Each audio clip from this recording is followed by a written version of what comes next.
2007 പുറത്തിറങ്ങിയ ബിസിനസ് ക്ലാസിനെ ലക്ഷ്യമാക്കി നിർമ്മിച്ച ഒരു പവർഫുൾ സ്മാർട്ട് ഫോൺ നോക്കിയ E90 കമ്മ്യൂണിക്കേറ്റർ. കമ്മ്യൂണിക്കേറ്റർ സീരീസിലെ ഏറ്റവും അഡ്വാൻസ്ഡ് മോഡലായിരുന്നു ഇത്. പുറത്തുനിന്ന് നോക്കുമ്പോൾ ഒരു സാധാരണ കാൻഡി ബാർ ഫോൺ പോലെ തോന്നുമെങ്കിലും ഇത് തുറക്കുമ്പോൾ അകത്തൊരു മിനി ലാപ്ടോപ്പ് പോലെ ഫുൾ ക്വാളിറ്റി കീബോർഡും വലിയ വൈഡ് സ്ക്രീനും കാണാം. ആ കാലത്ത് ഇതൊരു വിപ്ലവമായിരുന്നു.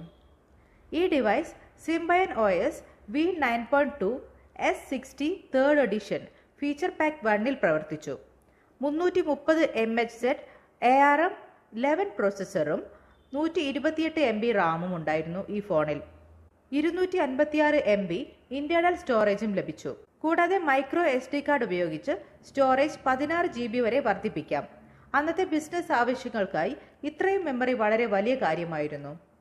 E90യുടെ പ്രധാനപ്പെട്ട മറ്റൊരു ഹൈലൈറ്റ് അതിന്റെ ഡുവൽ ഡിസ്പ്ലേ ഡിസൈൻ ആണ്. പുറത്ത് 2 ഇഞ്ച് QVGA ഡിസ്പ്ലേയും അകത്ത് 4 ഇഞ്ച് വൈഡ് VGA റെസൊല്യൂഷനുമുള്ള വലിയ സ്ക്രീനും ഉണ്ടായിരുന്നു. ഉള്ളിലെ സ്ക്രീൻ ഡോക്യുമെന്റുകൾക്ക് എഡിറ്റ് ചെയ്യാനും ഇമെയിൽ ടൈപ്പ് ചെയ്യാനും വെബ് ബ്രൗസിംഗിനും ഒക്കെ വളരെ സൗകര്യപ്രദമായിരുന്നു. ഫുൾ ക്വാളിറ്റി കീബോർഡ് കാരണം ഇതൊരു മൊബൈൽ ഓഫീസ് പോലെയായി. ക്യാമറയുടെ കാര്യം പറയുകയാണെങ്കിൽ 3.2 MB auto focus camera LED ഫ്ലാഷോട് കൂടി നൽകിയിരുന്നു. വീഡിയോ റെക്കോർഡിംഗ് 640x480 വരെ സാധിച്ചു. മുൻവശത്ത് വീഡിയോ കോളിനായി ഒരു VGA ഫ്രണ്ട് ക്യാമറയും ഉണ്ടായിരുന്നു.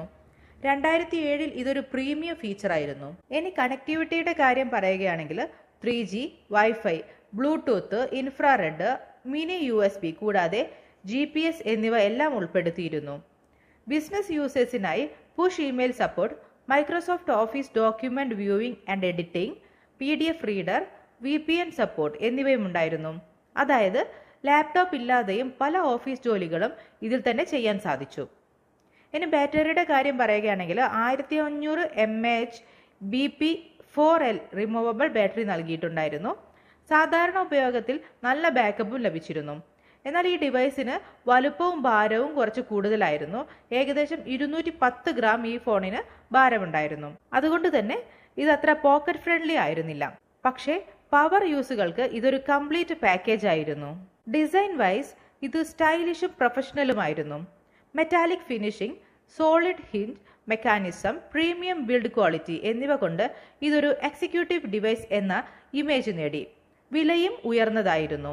അതിനാൽ സാധാരണ ഉപഭോക്താക്കൾക്കല്ല, ബിസിനസ് ക്ലാസ്സിനായിരുന്നു ഇത് പ്രധാനമായും ലക്ഷ്യമിട്ടിരുന്നത്. ഇന്ന് നോക്കുമ്പോൾ നോക്കിയ E90 കമ്മ്യൂണിക്കേറ്റർ ഒരു ട്രാൻസിഷൻ ഡിവൈസ് ആണ്. ഫീച്ചർ ഫോൺ കാലത്ത് നിന്ന് മോഡേൺ സ്മാർട്ട് ഫോൺ കാലത്തേക്ക് കടക്കുന്ന ഒരു ശക്തമായ പാലം പോലെ. Multi tasking, email productivity, full keyboard experience എന്നിവ മെയിൻ സ്ട്രീം ആക്കിയ ഒരു ചരിത്ര പ്രധാനമായ മോഡൽ എന്നാണ് ഇതിനെ പറയുന്നത്.